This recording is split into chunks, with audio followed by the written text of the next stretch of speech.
जय जिनेंद्र। स्वागत है आप सभी का हमारे विशेष कार्यक्रम समस्या एक समाधान अनेक। मैं हूं डॉक्टर प्रिया जैन। मैं doctor Pradeep Jain, vastu expert, astrologer and मंत्र थेरेपिस्ट। अनंत वर्ल्ड परिवार की तरफ से आपका हार्दिक स्वागत करते हैं, अभिनंदन करते हैं।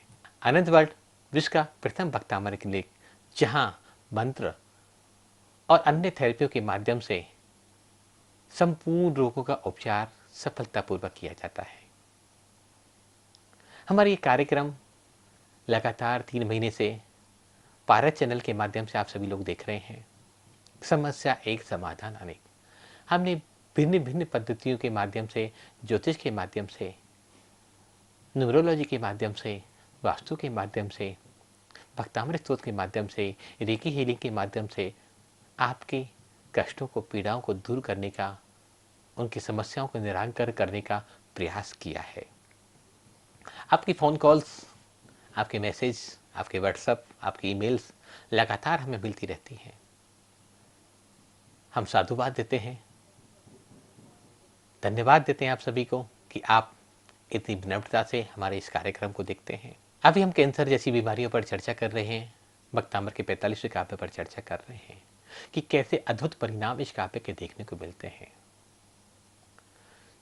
तो सवाल उठता है कि आपने कहा कि समस्या एक समाधान अनेक। समस्या तो कैंसर है, समाधान भक्तामर है, समाधान सप्त विषयों का त्याग है, समाधान क्षमा याचना है। आप सोच रहे होंगे कि ये कुछ समाधान थोड़ी है, तो हम जानते हैं नहीं।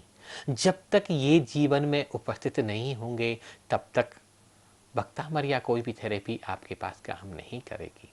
व्यसन कोई भी हो सकते हैं, संयम का पालन हमें अवश्य करना चाहिए। हम सभी को कहते हैं कि जब भी आप भक्तामर स्रोत का पाठ करें तो नमक का त्याग करें।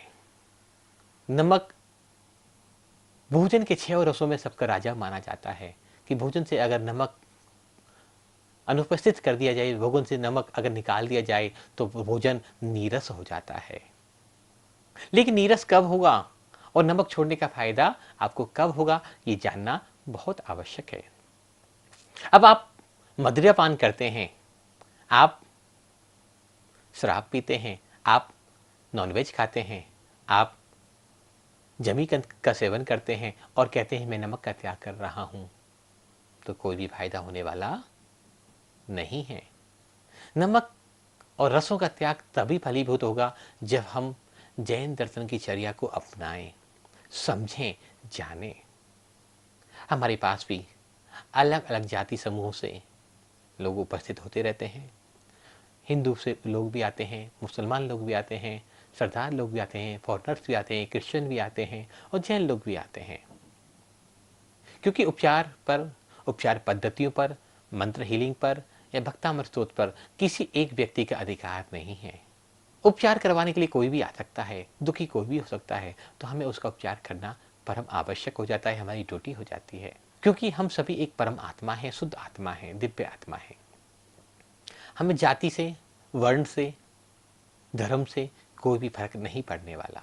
कई बार ऐसे क्षण उपस्थित हो जाते हैं जब निर्णय विवेक पूर्वक लेना होता है कि हमें मांसाहार का त्याग करवाना है या नमक का त्याग करवाना है।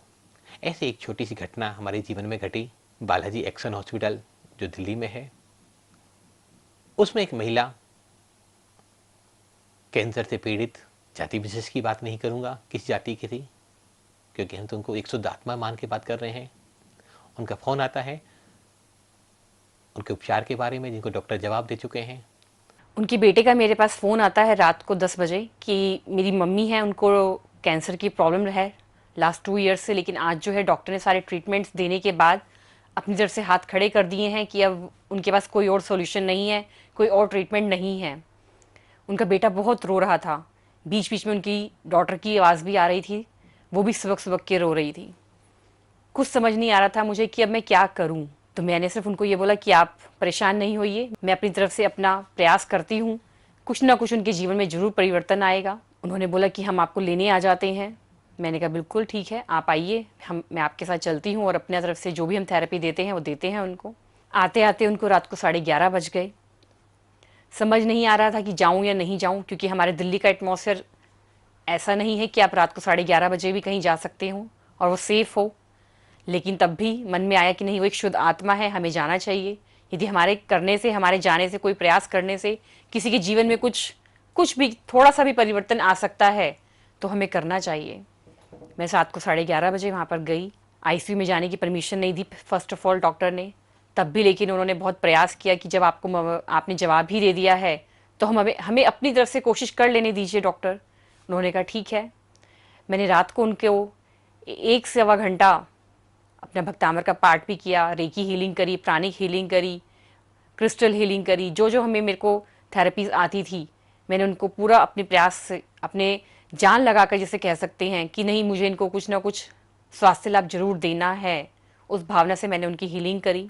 और थोड़ी देर बाद जब मैं अपने घर आ गई और सुबह जब हुई तो उनके बेटे का फ़ोन मेरे को आता है कि जो मम्मी है वो घर आ गई हैं मैम, और मम्मी जो है उठकर अब कह रही हैं कि मुझे आलू का पराठा खाना है।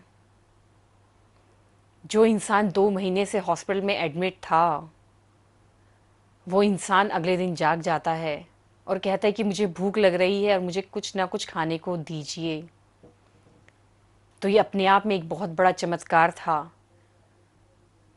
उन्होंने मेरे से पूछा कि अब हम क्या करें, तो मैंने कहा कोई बात नहीं, आप दीजिए उनको, जो उनका मन है खाने को दीजिए उनको।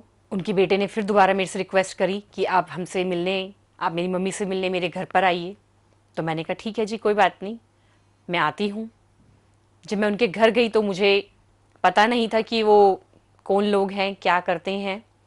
जब मुझे पता चला तो मैंने सबसे पहले उनका नमक का त्याग नहीं कराया, उनको नॉनवेज का त्याग कराया। और पूरी फैमिली ने, उनके हस्बैंड ने, उनके 3 बच्चों ने, सब ने लाइफ टाइम नॉनवेज को छुएंगे भी नहीं, ऐसी प्रार्थना करी, ऐसा प्रॉमिस किया, और भगवान ने भी उनका साथ दिया।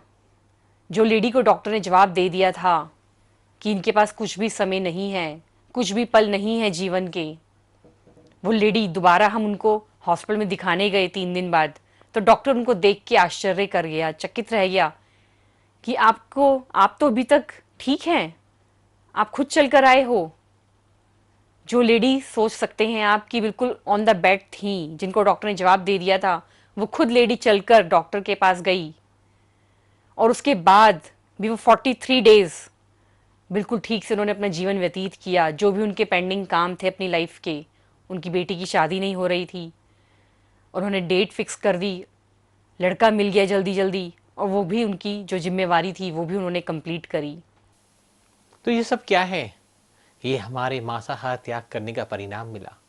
उन्होंने जो मांसाहार का त्याग किया, उन्होंने जीवों के प्रति जो करुणा भाव दिखाए, उन्होंने जो सुख साता जीवों के प्रति दिखाई, उसका परिणाम ये आया कि व्यक्ति जो मरणासन अवस्था में था, जिसके डॉक्टरों को एक क्षण की भी उम्मीद भी नहीं थी, जिनकी पल्स बिल्कुल डाउन हो चुकी थी, जिनका बीपी डाउन हो चुका था, वो अगर 43 दिन तक जिंदा रह सकती हैं।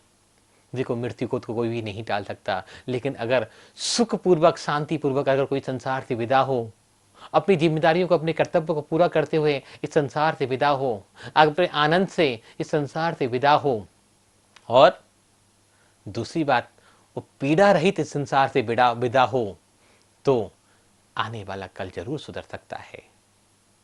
तो संयम की प्रधानता मंत्र हीलिंग में, भक्तामर थेरेपी में सबसे प्रमुखता से मानी गई है।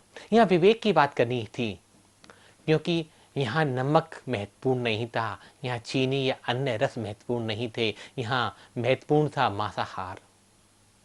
कोई मांसाहार कर रहा है, कोई नॉनवेज का सेवन कर रहा है, तो हमें पहले उसको त्याग कराना चाहिए, जब हमें नमक के ऊपर आना चाहिए।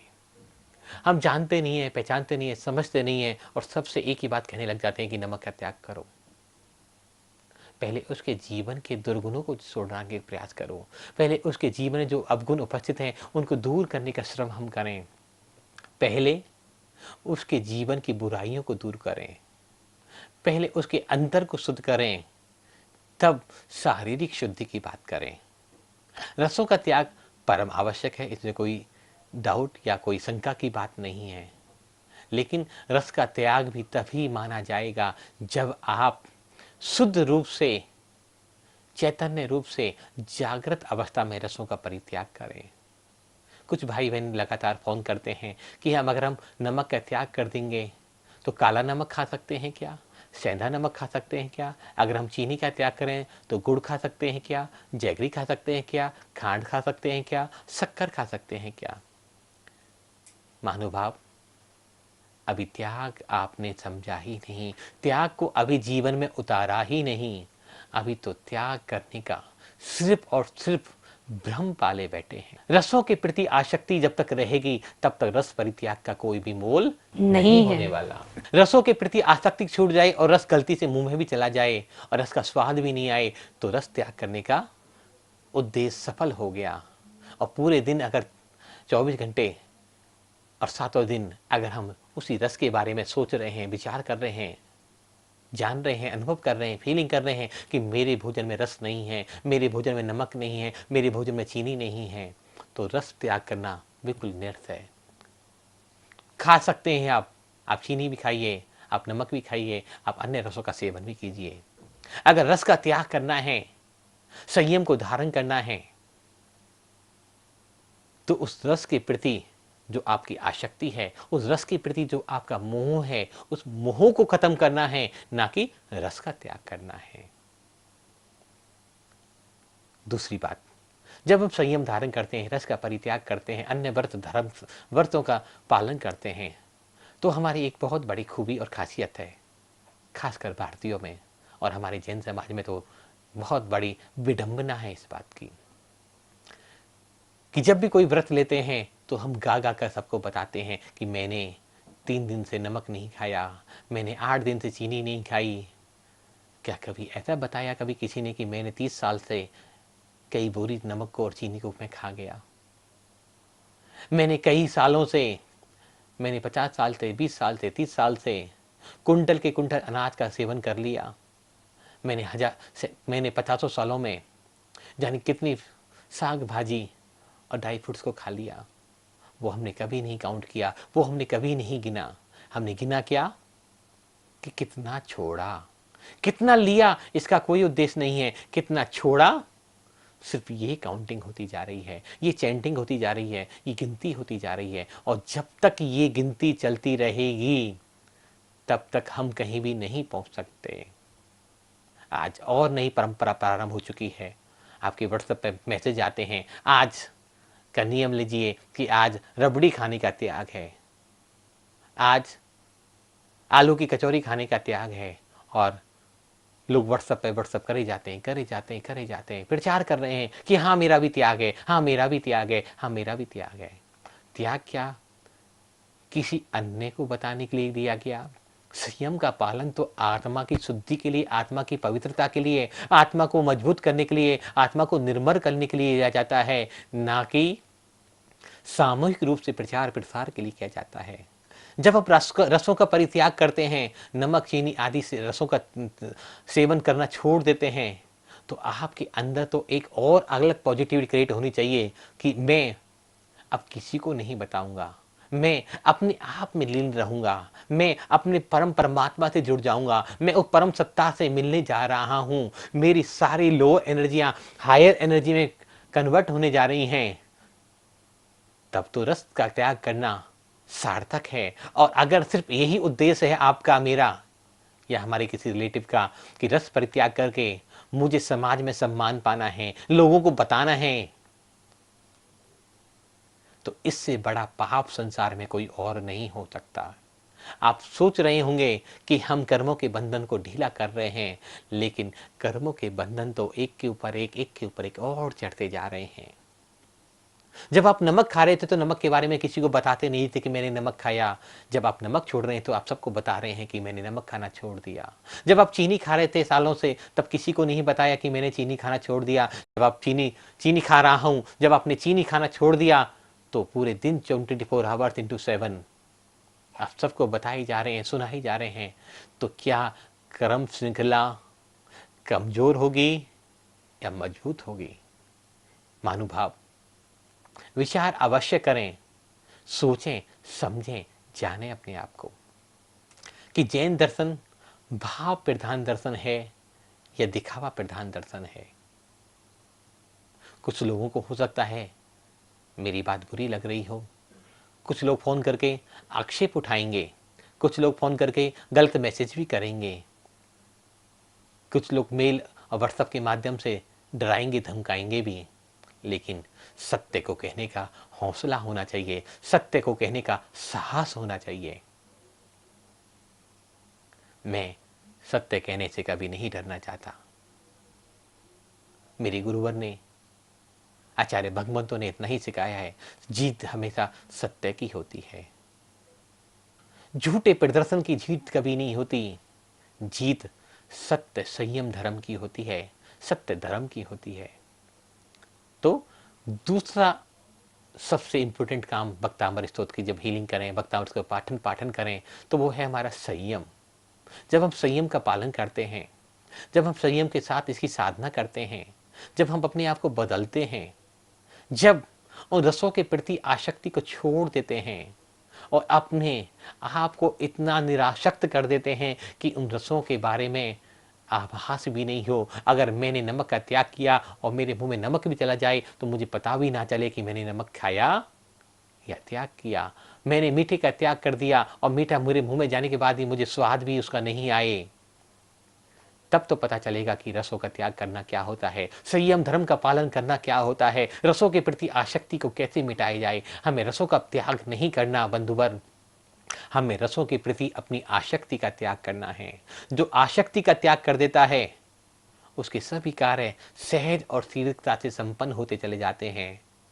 जैसे प्रिया जी ने बताया कि उन परिवार ने जो वर्षों से मांसाहार का सेवन, पीढ़ियों से मांसाहार का सेवन करते आ रहे थे और अपने माँ की रक्षा के लिए, अपने परिवार के सदस्य की रक्षा के लिए एक पल में जीवन भर के लिए मांसाहार का त्याग कर दिया, तो पुण्य फलित तो उनका होता है। उन्होंने सवाल नहीं किया हमसे कि हाँ क्या हम अंडा खा सकते हैं, क्या हम बकरे की जगह मछली खा सकते हैं। नहीं, मांसाहार का मतलब मांसाहार। जब ऐसी त्याग की वृत्ति मन में उपज जाए और बिना कुछ सोचे समझे उसके प्रति आसक्ति छूट जाए, क्योंकि बरसों से खाया है, अब जीवन के जो कुछ साल बचे हैं इसमें नहीं खाया तो कोई भी हानि होने वाली नहीं है, ऐसा भाव जिसके मन में आ जाएगा वो ही इस परम आनंदमयी अमृतमयी औषधि का सेवन कर पाएगा। तो भक्तामृत का ये 45वां काव्य अद्भुत, अलौकिक और आनंद देने वाला है, अमृतमयी काव्य है। ये सभी समझें, पढ़ें, इसकी विधियों को जानें और अधिक जानकारी के लिए आप हमारी वेबसाइट www.bhaktambarmantrahealing.com पर विजिट कर सकते हैं और हमारा यूट्यूब चैनल है भक्तांबर मंत्रा हीलिंग, और दिए हुए नंबर पर आप हमें कॉल भी कर सकते हैं और व्हाट्सएप भी कर सकते हैं। आपने बहुत प्रेम और शांति से सुना, इसके लिए आपका बहुत बहुत धन्यवाद। कल मिलते हैं इस काव्य पर थोड़ी सी और चर्चा करने के लिए इसी समय। तब तक के लिए सभी को सादर जय जिनेंद्र।